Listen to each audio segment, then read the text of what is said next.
ગુજરાતી વાર્તા ભગવાન સારા લોકોનું ખરાબ કેમ કરે છે? હિન્દીમાં ભગવાનનું ભાષણ. ઘણી વખત જ્યારે તમે સખત મહેનત કરવાનું શરૂ કરો છો અને વારંવાર નિષ્ફળ જાઓ છો, ત્યારે તમારા મનમાં એક પ્રશ્ન આવે છે. આ પ્રશ્ન આવે છે કે ભગવાન તમારી સાથે છે કે નહીં?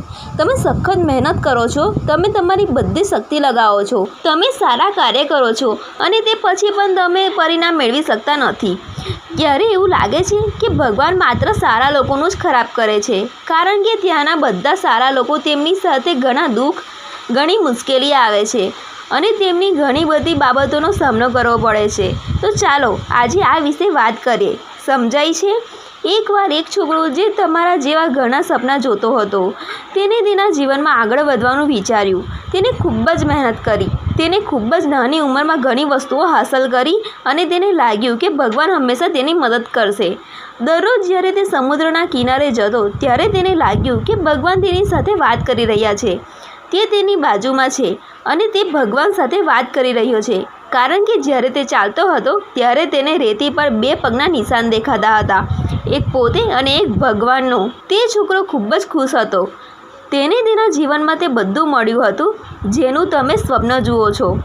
પણ કહેવાય છે કે સૂરજ ઉગે તો અસ્ત પણ થાય. ઘડિયાળમાં બંને ડંખ ઉપર હોય તો બંને ડંખ નીચે પણ આવે. તે છોકરા સાથે પણ એવું જ થયું. ધીરે ધીરે તેની કંપની ખોટમાં જવા લાગી. જ્યાં તે કરોડોનો નફો કરતી હતી, પણ કરોડોનું નુકસાન થયું. જે લોકો તેને ટેકો આપતા હતા તે જ લોકો તેને છોડીને જવા લાગ્યા. તે ખૂબ જ દુઃખી થઈ રહ્યો હતો અને સૌથી મોટું દુઃખ એ હતું કે જ્યારે તે દરિયા કિનારે ફરવા ગયો ત્યારે તેને પગના નિશાન ન દેખાયા. તેનો અર્થ એ થયો કે ભગવાન તેના માટે છે. એ છોકરો મારી સાથે ન હતો. ખૂબ જ દુઃખી હતો, ખૂબ જ પરેશાન હતો અને વિચારતો હતો કે જ્યારે સારો સમય આવ્યો ત્યારે ભગવાન મારી સાથે છે, પણ જ્યારે મારો ખરાબ સમય આવ્યો ત્યારે ભગવાને મને છોડી દીધો અને મારો પોતાનો પણ મને છોડી ગયો અને ખૂબ ઉદાસી હતી. પરંતુ તેને હાર ન માની. તેને હિંમત રાખી અને ભગવાને તેને જે શીખવ્યું હતું તે છોકરાએ તે બાબતોનું પાલન કર્યું અને ફરીથી સખત મહેનત કરવાનું શરૂ કર્યું. ત્યારે શું હતું? થોડા દિવસો પછી તેની કંપની ફરી ઊભી થઈ. જ્યાં તેને ઘણું ખોટ થઈ રહી હતી, તેને બધો જ નફો કરવાનું શરૂ કર્યું અને તે ફરીથી ખુશ થઈ ગયો. પરંતુ તેને એક વાત ક્યારેય છોડી ન હતી, પોતાના પર વિશ્વાસ રાખીને. જ્યારે તે થોડો હતો ત્યારે સમુદ્ર કિનારે ચાલ્યો ગયો. દિવસ સમુદ્રમાં ગયો, બધું સારું હતું. તેની કંપની ફરીથી ઊભી હતી. થોડા દિવસો પછી તેને જોયું કે જ્યારે તે દરિયા કિનારે ફરવા જઈ રહ્યો છે ત્યારે તેની બાજુમાં બીજા પગના નિશાન બની રહ્યા છે. તે છોકરો મોં ફેરવીને આગળ વધ્યો. બાજુમાંથી અવાજ આવ્યો કે શું થયું? તું મારી સાથે વાત નહીં કરે? તે છોકરાએ બૂમ પાડી કે જ્યારે મારો ખરાબ સમય હતો ત્યારે તું મારી સાથે નહોતો.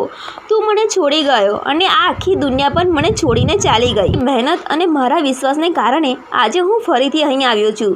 જ્યારે હું સફળ થયો, તમે ફરીથી મારી પાસે આવ્યા. જ્યારે મને તમારી સૌથી વધુ જરૂર હતી, તમને તે સમયે કહ્યું હતું અને હવે હું સફળ થયો છું. પછી ફરીથી મારું આવ્યું સાથે. બાજુમાં સ્મિતનો અવાજ આવ્યો અને કહ્યું કે હું ત્યારે પણ તારી સાથે હતો અને આજે પણ તારી સાથે જ છું. છોકરો થોડો ગભરાયો અને કહેવા લાગ્યો કે તું સાથે હોત તો બીજા પગના નિશાન દેખાતા હતા તે બાજુ પર. પણ જ્યારે મારા પર મુસીબત આવી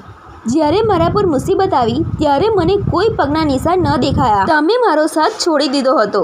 બાજુમાંથી ફરી હસવાનો અવાજ આવ્યો અને કહ્યું કે તારી મુશ્કેલી વખતે પણ હું તારી સાથે હતો. જ્યારે તું સફળ થતો ત્યારે તને 2 પગના નિશાન દેખાતા હતા, કારણ કે હું તારી પડખે ચાલતો હતો. પણ તારા પર મુસીબત આવતા જ તું એક પગ મળ્યો. પગના નિશાન દેખાવા લાગ્યા કારણ કે તમે તમારા ખોળામાં લેવામાં આવ્યા હતા અને તેથી જ તમે જે પગના નિશાન જોઈ રહ્યા હતા તે મારા હતા, તમારા નહીં. એટલા માટે આપણે હંમેશા યાદ રાખવું જોઈએ કે કોઈ પણ સંજોગોમાં ભગવાન તે ગુરુ આપણને ક્યારેય છોડતા નથી. ભલે આપણે તેમનામાં વિશ્વાસ કરીએ કે ન કરીએ, આપણે તેમની પૂજા કરીએ કે ન કરીએ, તે હંમેશા આપણી સાથે છે. તેથી હંમેશા હાથની રેખાઓ પહેલાં આ વસ્તુ યાદ રાખો, જે આપણે શીખવે છે કે આપણે આપણા નસીબ પહેલાં આપણા કાર્યો પર વિશ્વાસ કરવો જોઈએ. હું આશા રાખું છું કે તમને મારી વાત સમજાઈ હશે અને તમારા મિત્રો સાથે જરૂર શેર કરો, જેથી તેઓ પણ આ વાત જાણે અને તેઓ તેમના જીવનમાં આગળ વધી શકે.